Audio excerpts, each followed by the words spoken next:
আসসালামু আলাইকুম। আমি ফারজানা ফাতেমা মানিকগঞ্জ থেকে বলছি। প্রতিবারের মতো আমার ইউটিউব চ্যানেলে আপনাদের সবাইকেই স্বাগতম। আশা করি আমার এই ভিডিওটি আপনাদের কাছে ভালো লাগবে। কথাটা আবারই মূল ভিডিও শুরু করা যাক। আমি এখানে অর্ধেক চাল কুমড়া কেটে নিয়েছি, আর এটা আমি চুনের পানি দিয়ে 7-8 ঘন্টা ভিজিয়ে রেখেছি। আর এটা আমি কাঁচা চাল কুমড়ো নিয়েছি, আপনারা চাইলে পাকা চাল কুমড়োটা নিতে পারেন। তো আমি এখন এটাকে ভালোভাবে চুনার গন্ধ না যাওয়া পর্যন্ত পরিষ্কার করে নেব। তো এখন আমি এটাকে সেদ্ধ বসিয়ে দিব। এমনভাবে সেদ্ধ করতে হবে যাতে মোটামুটি 80% সেদ্ধ হয়ে আসে। আমি এখানে ঝিনুকের চুনটা ব্যবহার করে, চাইলে পাথরের চুনটাও ব্যবহার করতে পারেন। আর কুমড়াগুলো কিন্তু অবশ্যই ভালোভাবে কেচে নিতে হবে, আর ওইটার অনেক গন্ধ থাকে, তো তাই আমি এখানে ঝিনুকের চুনটা ব্যবহার করেছি। আর এদিকে আমার চাল কুমড়োগুলো সেদ্ধ হয়ে এসেছে। আমি এখন একটা ছাঁকনি দিয়ে ছেঁকে ছেঁকে তুলে নেব।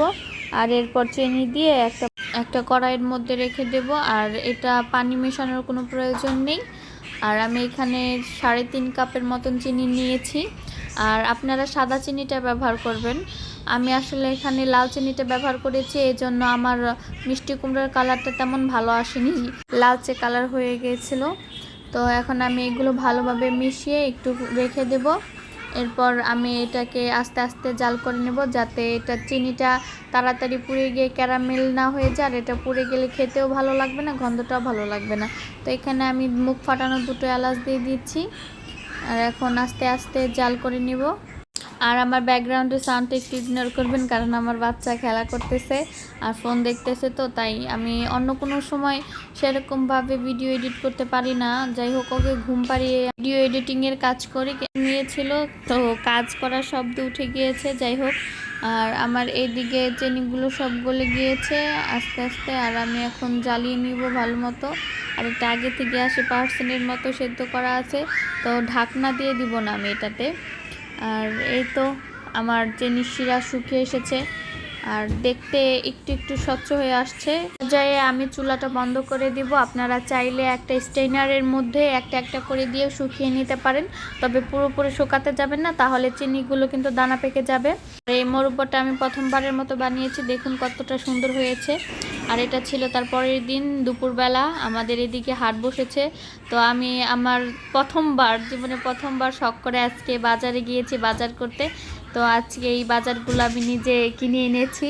কলমি শাক, ঢেঁড়স, কচুরমুখী, ধনিয়া পাতা, লেবু, পুঁই শাক।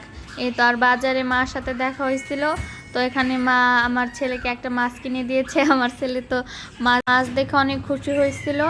আর এই তো বড় একটা পাঙ্গাস মাছ। আর এইদিকে আমি বাজারে যাওয়ার আগে কিছুটা গরুর মাংস বের করে রেখে গিয়েছিলাম, এসে রান্না করব। তো ভাবলাম অনেকটা দেরি হয়ে গেছে, তাই আমি এখানে অল্প চাল ডাল দিয়ে একটু খিচুড়ি রান্না করব।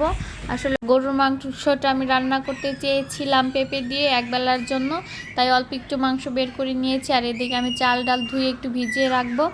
আর এদিকে আমি মাছটাকে তারের মাজুনি দিয়ে এভাবে ঘষে ঘষে পরিষ্কার করে নেব।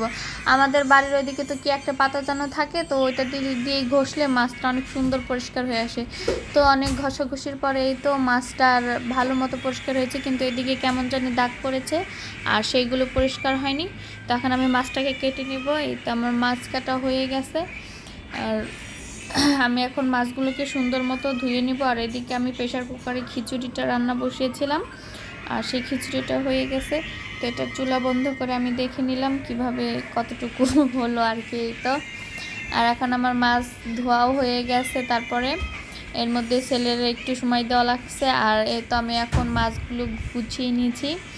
আর এইগুলো হচ্ছে মাছের মাথা, লেজ আর থুতনি বলে, যাই হোক এগুলো আমি একদিন রান্না করবো। আর ওই তো ছেলের জন্য 2 পিস মাছ রেখেছি, ওকে আজকে একটা ভেজে দেবো।